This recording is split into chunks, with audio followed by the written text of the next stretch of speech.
the English invented the name Jesus.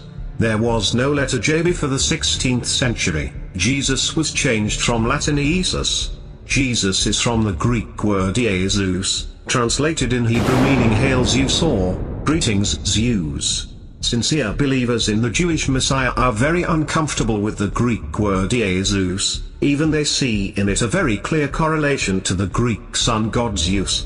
Compare Jesus to Er and Zeus. Er and Zeus are the same god. The first one, Er, is the Akkadian and Babylonian name for the same god in Greek named Zeus. Er is also the earlier Sumerian god known as Enki. Zeus was the head of all the Greek gods, but to the Akkadian and Babylonian people Er was simply a major deity, and to the Romans he was known as Saturn and Jupiter. That is the sun. According to Philip Gardiner, in his book titled Gateways to the Other World, he states, Horus was called the Messiah, God's anointed, and Christ was often found written upon mummies as a word of anointing and blessing from Horus. He was Christ/Christ, and the word made flesh.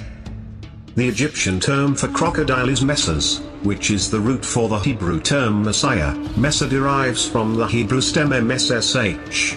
When vowels are added to this stem it forms the verb mashiach, to anoint, and the noun, Messiah, which means anointed one, that is the Christos, Christ. In ancient Egypt the process of making the mummy was to karos, the place in which it was laid is the karos, and the product was the Christ, whose image is the upright mummy, equals the risen Christ.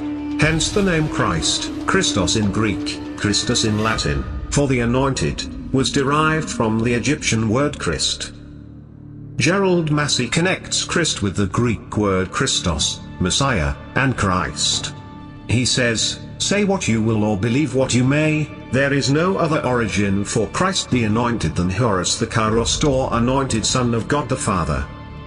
Christianity derives from the English word Christ, which stems from the Greek word Christos meaning the anointed one.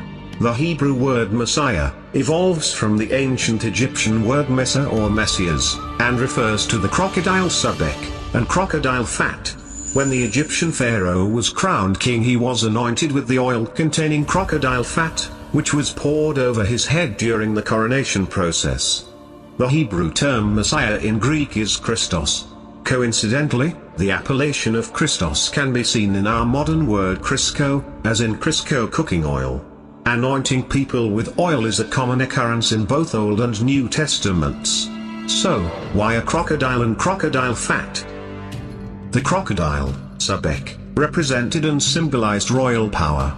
In the New Kingdom, in the time of Moses, the crocodile is connected to the sun god Ra and in this case represents the primordial or creator god coming, as the reptile does, out of the depths of the murky Nile. Also note, the crocodile exemplifies the soul of the sun. Saturn was also equated with the Egyptian crocodile god Sebek, and also Petbi, Greek nemesis. Kronos, who was worshipped in Coptos as Sebekjeb. The god Sebek, whom the Greek called Suchos, is represented as a crocodile. Seb, or Jeb, was the embodiment of the earth.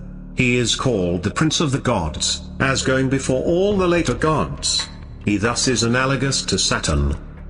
Sebek is Saturn in Western astrology. The crocodile is attributed to Saturn as the devourer. As a symbol of Saturn, it indicates the influence of the universe, the end of the cycle of trumps that the fool initiates.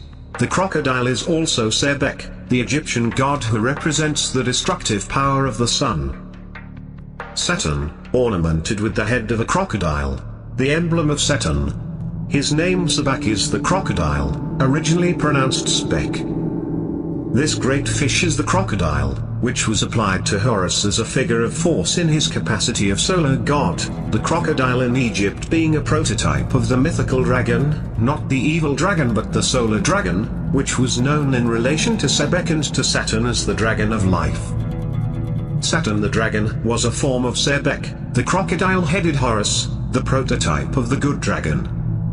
Again, we prove the figure of Jesus Christ to be no more than a rehash of older gods, having connections to the likes of Zeus, Er, Enki, Horus, Sebek, Saturn and many, many others. All of whom embody the solar disk and exhibit characteristics of the Sun.